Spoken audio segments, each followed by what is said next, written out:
Girls, we're all about serving your needs, your musical needs this morning.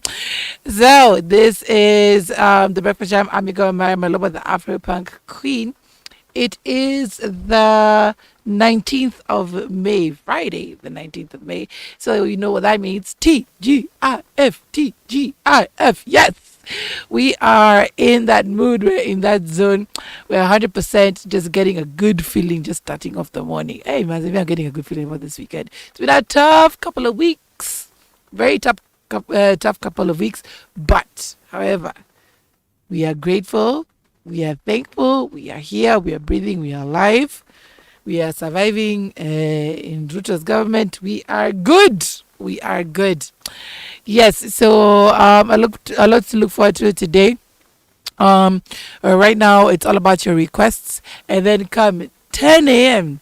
with DJ Ascom. It's non-stop music requests until noon. Yani, you guys are taking over the show. It's gonna be mad interactive. It's gonna be live. So all you gotta do is tune in and let us know exactly what you like to get to listen to, and we'll play it for you right here on the breakfast. On Icon Radio. But that will be on the stitch from 10 a.m. to noon. So yes, stand by for that.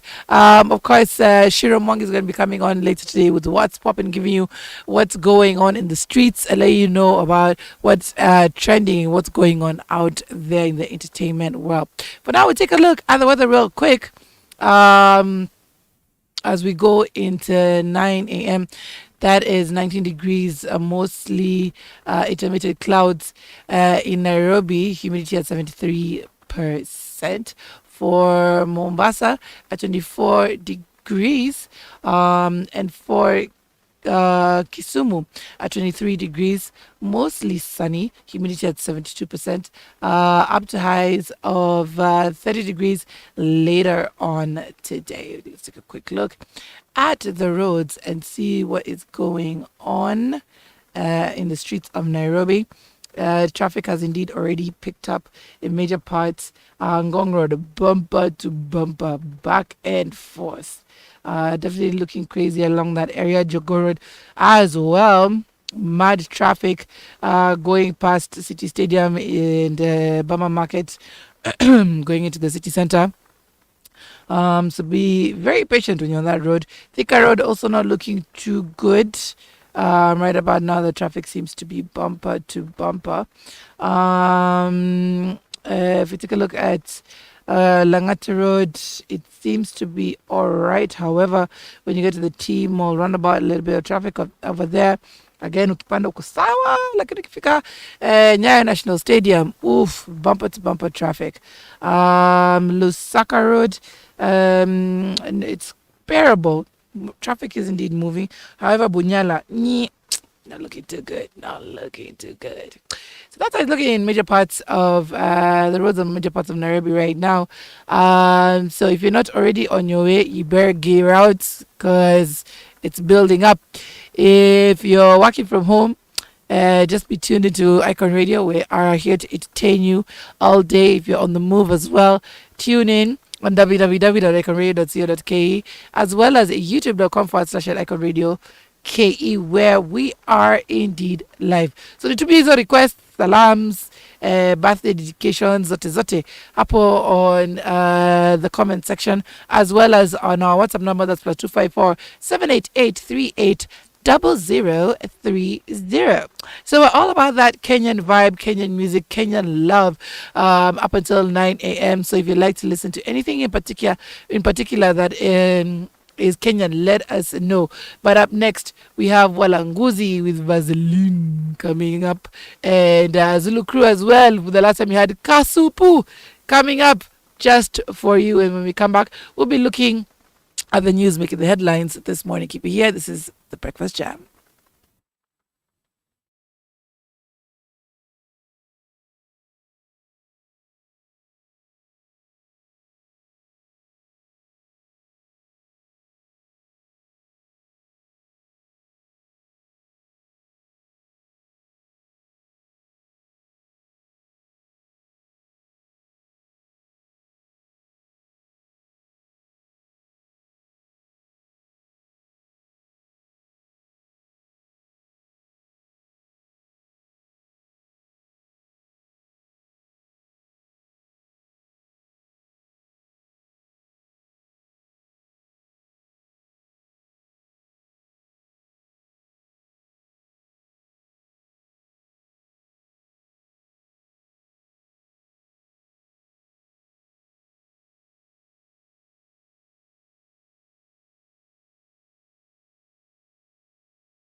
So you were listening to Walanguzi, as vulgar as that song sounds, just like Manyake. It was talking about safe sex. That was the point of that entire song.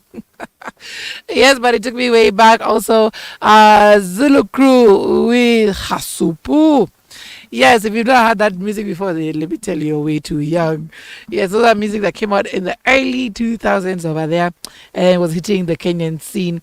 And of course, we're playing it and reminiscing right here on the Breakfast Jam. But for now, we'll take a quick look at the news making the headlines this morning. Now, there's a Kenyan who went viral for singing a hymn to His Excellency, or former Excellency, former President Uhuru. And the rendition of her hymn song to Uhuru over Ruto's current leadership. Now, a video of a Kenyan lady doing a rendition of a popular Christian hymn, How Great Thou Art, while begging former President Uhuru Kenyatta, went viral on Thursday, May 18th. In the video, which was first published on TikTok, attracting over 30,000 views, 2,800 comments, and over 3,000 shares, the lady lamented over President William Ruto's policies. In her rendition, the content creator implored Uhuru to ask opposition leader Raila Odinga to hold President Ruto's government to account for the high cost of living. She sang, Uhuru Kenyatta, where are you? Come and witness how we are suffering. Ruto, Musalia, and Gachagua are taking Kenya as their personal property, she sang with an intonation similar to that of the popular Christian hymn. Uhuru just informed Raila to defend the citizens, she sang with a teary face. Her rendition was shared widely with a section of Kenyans venting their frustrations over the high cost of living. Others shared another video of traders advising President Ruto to intervene after fuel prices hit a record high. The costs of sugar, maize, flour, and other basic commodities were listed by the aggrieved Kenyans, asking Uhuru to pressure Raila to execute his opposition role. Matatu operators were the first to respond, announcing fare hikes, especially for long-distance public service vehicles. For instance, if during peak hours the fare is 100 and off-peak hours it is 50 bob, the prices now will remain at a constant 100 throughout the entire day. Brandon Marshall, an official of the Association of Matatu Operators, AMO, stated.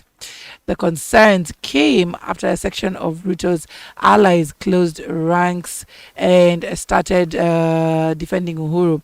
Muranga woman representative Betty Maina made headlines for defending the former head of state. She scolded a section of Mount Kenya lawmakers, accusing them of disrespecting the former president. She said, "We cannot continue like this.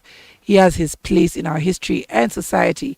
There are good deeds he did for us during his tenure, and we must show him respect." Besides closing ranks to defend Uhuru, some legislators opposed some directives Ruto issued, including the push to impose a housing levy on all Kenyans in formal employment. Responding to their claims, Ruto dispelled reports that the housing levy was a tax. At the same time, he warned his allies against turning their backs on him, insisting that he spelled out his manifesto during campaign, including that the affordable housing plan was there in that place. So it seems a lot of Kenyans are really disgruntled about the new taxation that is set to be introduced, as well as the housing. That housing levy has brought a lot of issues within the Kenyan communities, as people are like, why? All they see is that money is being taken away from them. Now, speaking of money, do you know you can actually risk jail term for paying your friend's court bail money, as well as other risks? Now, more often than not, Kenyans are usually called upon to post bail and bond for their friends and relatives where they are charged in court. However, despite the noble move to seek temporary release for your loved ones, you risk being put in jail should the accused person fail to appear in court on a date set by the magistrate or judge. Now, speaking during an interview on Spice FM, Principal Magistrate Catherine Muro explained that the primary reason the courts grant bail and bond was to ensure that an accused person attends court proceedings. The magistrate added that the responsibility of the accused person appearing in the court then rested on the person who posted bail and bond. She said it is not an easy obligation. You must know that you are putting yourself, or rather, what you are putting yourself into. Let's say you have deposited a bond, like a title deed, binding yourself to ensure that the accused person presents themselves in court. The consequences are that you can be placed in custody because you have failed to present the person in court. Additionally, she revealed that one also risked losing their property in the process. In most instances, the magistrate explained that a number of Kenyans have often given their title deeds for their loved ones to be released on bond. However, she noted that the courts often granted that those who posted the bail and bond for their loved ones took time to trace the accused before they are penalized. Buru therefore advised Kenyans to always keep themselves abreast of the undertaking of those they posted bail and bond for. Yeah. Yes, if you do indeed decide to take up for your person, especially if they have a case in court, make sure you hold them accountable enough to present themselves in court. Otherwise, you might risk getting arrested or losing the money you put in, or the property as collateral for this person. Okay, so there's a lot involved in that, but it's good to know at least. That's something I didn't knew. I didn't knew at all. And of course, I would be, of course, trying to just find out more about these laws as I go along, because you never know what could land you in a wrong place. Like the guy who gave out his phone for somebody to put their SIM card, or rather, he gave out his SIM card to somebody whose phone had gone off, and he left to charge. And once it went on, cops traced him. Kumbe, that phone was linked to a robbery, and he's been linked to that crime since 2015. And the guy who was actually involved first confessed and said, "Yeah, that phone was mine, blah blah blah." But then now the fact that the phone was not in his possession at the time of the arrest, he was able to change his mind and say, "Nah, man, I was not linked to this crime. Me, I was arrested for something else. It wasn't linked to this one." So the guy who's innocent has been in jail since 2015 till now. He hasn't seen his toy. He hasn't seen his relatives. So yeah, there are a lot of things that can land you easily in jail. So make sure when you're helping somebody out, you know exactly what you're doing. We're going to take a break right now. When we come back, we'll be looking at more news making the headlines this morning, including why Singapore banned Bolgam and 5 things about its PM touring in Kenya. Keep it right here for more of that. And of course, your requests, be sure to send them in. We are all about that. We are playing anything this morning as long as it's nice and clean. It's Total Request Friday as we go about the breakfast jam.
Nanita hani wanadhani mini no nini. Love it. Well, that was Wakimbizi with Honey. Hey, my throwbacks. Let me tell you, I haven't heard some of these jams in a very, very, very long time. You were also listening to Kicks Na Snare by Okoflani. Love that beat, but you know it's gotta be a bounce beat, man. You know it's gotta be a bounce beat. And I think they did that, yeah. Pinnacle was in TZ. So they went to TZ, they did this track, and they came out with a banger for your ear. And of course, Shakio Mandugu Digi on the track as well. It's all about that throwback therapy this morning and showing love for the 254. Of course, again, if you'd like to hear anything, be sure to let me know because it's Total Request Friday right here at the Breakfast Jam. For now, let's go back into the news making the headlines this morning. And of course, you can changia on +254 788 380030 as well as our YouTube channel in the comments section right there. Now, Ball gum has been banned in Singapore. The usual ball gum, but they haven't eaten ball gum in such a long time. But yes, and I don't know, is it still being sold in these streets? But yes, ball gum has been banned, and here is why. Now, President William Ruto, who said Prime Minister of Singapore, Lee Hsien Loong, at State House on Thursday, May 18th. The visiting PM was on a 2-day official state visit to strengthen bilateral ties. Singapore is famous for banning chewing gum. The ban was introduced in 1992 in Singapore's bid to become a clean city. Very, very valid. Now, Lee Kuan Yew, the first PM of Singapore, was famous for leading Singapore from a small city in Malaysia to gaining independence and thriving to becoming a first world country. Long was only 13 years old when Singapore broke away from Malaysia on August 9th, 1965. He led an interesting life and saw the rise to the highest office in Singapore. Now, the question is, why is the dude here? Now, Ruto said that Kenya would borrow from Singapore's housing program. He said, we have also agreed to actively explore methods of acquiring knowledge and support for Singapore's high prosperous housing model. Kenyans are currently engaged in the housing debate with approximately 6.5 million Kenyans lacking affordable and decent housing. So that is exactly why he is here. And probably he will help give more explanation to this quagmire. It seems like it's something that President Ruto is still exploring as so as to be able to make it viable and of course explainable to a lot of Kenyans. Now, hey, let me tell you, there are those of us who live in this world and there are those of us who exist. I think I'm in the existing part of this spectrum. Now, I say this because Eliud Kipchoge has been awarded 7.4 million shillings by 18-year-old Spanish princess. Okay. Now, Kenyan marathon legend Eliud Kipchoge on Thursday, May 18th, won the Princess of Asturias Award for Sports for 2023, awarded by the Spanish Foundation. According to the foundation, Kipchoge, among the winners, walked home with 7.4 million shillings, which is 50,000 euros. Apart from the cash prize, Kipchoge also received a Joan Miro sculpture representing the symbolizing the award, a diploma, and an insignia conferred by Princess Leonor of Asturias, born in October 2005. Now, the foundation stated that in keeping with these principles, the Princess of Asturias Award for Sports is to be granted to careers which have become an example of the benefits that practicing sports can bring to people via their promotion, fostering, and advancement of sports and sense of solidarity and commitment. Now, each Princess of Asturias Award comprises of a Joan Miro sculpture representing and symbolizing the award, as a diploma, an insignia, and a cash prize of 50,000 euros. Kipchoge was picked as a winner following a decision arrived at by a 16-member jury in Spain. Accepting the award, Kipchoge indicated that it motivated him to leave a binding legacy in athletics. He further thanked the 18-year-old princess for honoring him with the Princess of Asturias award. Yes, so it pays. It pays to be talented. It pays to be gifted. It pays to be fast. We'll be right back after this as we continue to show love for the 254. Up next, we do have Andre stepping in with Dame Wangu. Noki DJ. Yes, that and plus more from the council who are our artists on focus this morning. This is the love for the 254.